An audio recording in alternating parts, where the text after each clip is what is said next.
Preseason's winding down, final touches to the roster are being made, and now's the time when we start to think about who's going to be a big-time player this year. Let's talk about some breakout candidates.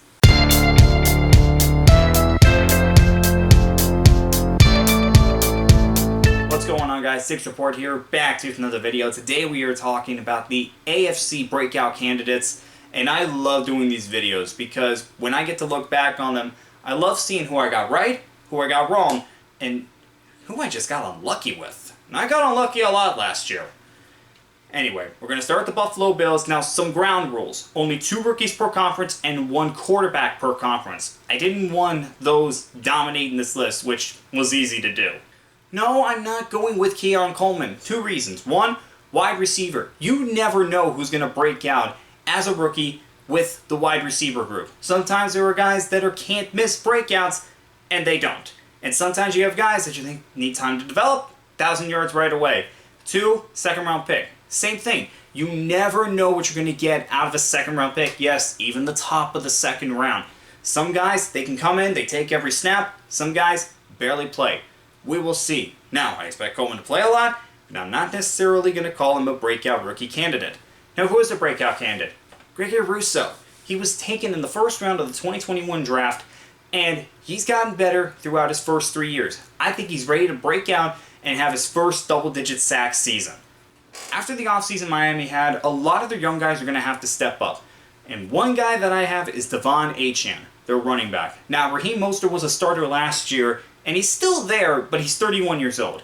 I expect Devon to take that starting role and just become one of the best players in the NFL. He was already one of the best rookies last year. I mean, he is just an explosive player. You see the numbers that he put up as a rookie, it was just unbelievable what he could do.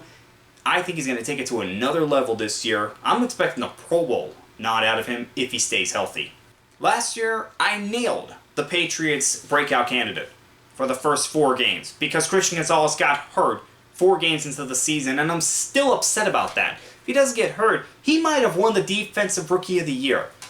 Now I'm going with another defensive back. This time it's going to be Marcus Jones. Marcus Jones is going to be the Patriots' nickelback going into this season.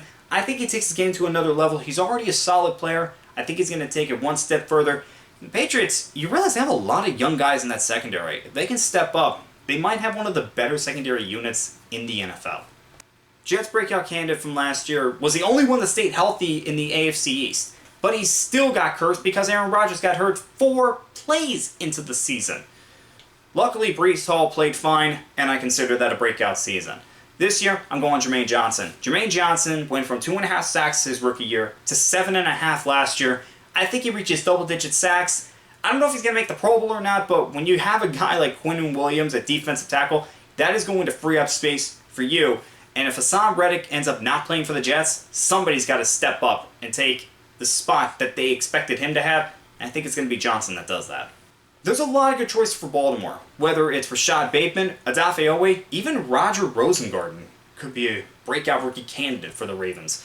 However, I'm going to go Trenton Simpson. There's a reason why I wasn't too concerned when Patrick Queen left in free agency, and it was because of Simpson. The fact that he fell to the 3rd round into Baltimore's lap, I think NFL teams are going to come to regret that.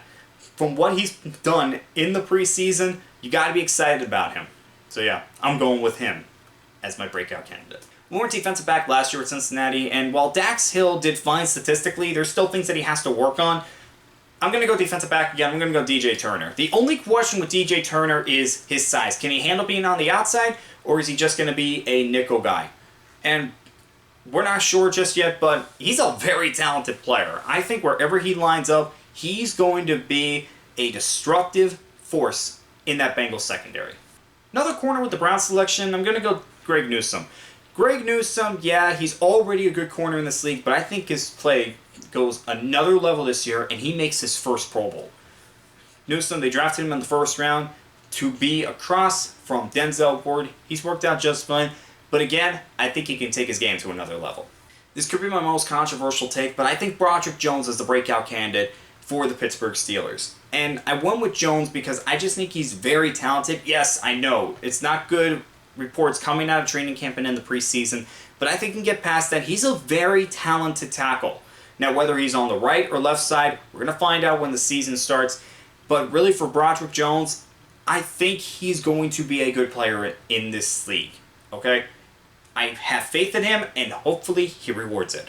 For Houston, this one is about as simple as anything. Will Anderson. Will Anderson had a fantastic rookie season. And again, I think he's a guy that's going to take it to another level, make the Pro Bowl, maybe even make an All-Pro selection like Aiden Hutchinson did last year. For Will Anderson, he's going to be one of the best defensive players in this league for years to come. Here's my quarterback for the AFC, Anthony Richardson for the Indianapolis Colts. Yes, there's still questions on whether Richardson can stay healthy throughout the entire 17 games and whether he can be consistent enough. But this guy's just too talented, and I think the Colts just have the weapons in place for him to succeed in his second year. I have a tremendous faith in Anthony Richardson, especially what we saw in limited time last year. He just has to stay healthy and continue to be consistent, and I think he's going to be just fine in this league. Okay, here's one of my rookies from the AFC, Brian Thomas Jr. of Jacksonville. Yes, I know, I didn't go with Keon Coleman for the Bills, and it's the same position. However, I don't care. Brian Thomas Jr., I think, was very underrated going into that draft. It was all about the 3 wide receivers, and you completely forgot about how good Brian Thomas is. But I think by the end of the season, he's going to be the clear-cut Jacksonville #1 receiver, and I have him as their breakout candidate. Okay, Tennessee needs somebody to break out on the offensive line, and I say it's going to be Peter Skoronski. They drafted him in the first round last year, and to be honest, he could have been picked higher if he had a clear-cut guard or tackle line. Now they have him as a guard. I think he's going to break out as a guard. And yeah, that's my reasoning. They have to have somebody break out on the offensive line. I think it's going to be him. Denver is a tough one because you're not entirely sure who we can consider a breakout candidate going into this season. And just with the question marks at wide receiver, we don't know if Cortland Sutton's going to be on the team for the entire season. And the fact that Jerry Jeudy's already been traded, I'm going to go with Marvin Mims. Marvin Mims, I think people forget, is a very talented wide receiver. There was a reason why they took him in the second round. I think he steps up as the season goes on, and Denver, they're going to have a solid wide receiver for the next few years in Marvin Mims. What do you do with the team that just won the Super Bowl for the second year in a row and that has a team full of stars? You go with George Karlaftis. George Karlaftis is a very good edge rusher for the Kansas City Chiefs. And this is another guy that I just think takes his game to the next level, especially with Chris Jones coming back, especially with the improvement that he showed from year 1 to year 2. I think he makes the Pro Bowl. He may be an All-Pro at the end of the season. George Karlaftis, I'm very high on him, and I was high on him going into his draft. Okay, here's my second breakout candidate. That's a rookie in the AFC. Brock Bowers. Yes, Michael Mayer is still there for the Las Vegas Raiders, but Brock Bowers is just a great tight end, and I think he's going to break out right away, show everybody why the Raiders took him 13th overall and why he possibly could have gone even higher. There were people that had him as high as number 5 in the draft. So yeah, I'm going Bowers. My last breakout candidate, Josh Palmer of the LA Chargers. I'm going with Palmer because, well, why wouldn't I? Mike Williams and Keenan Allen are now gone from that Chargers wide receiver core. Justin Herbert needs weapons to throw to, and Palmer, he was a very good number 3 target last year. I think he's going to step up, take one of those starting wide receiver roles, and be their number 1 for this year. I definitely think he can crack 1,000 yards. Hopefully they get something from Quentin Johnston, and McConkey can also do something as a rookie. But really, I think Palmer's going to be the guy that is the number 1, and hopefully he can take that and be that for the next few years for this Chargers team. Alright guys, those are my breakout candidates for the AFC. Let me know what you think down in the comments below. And as always, I'll see you guys next time.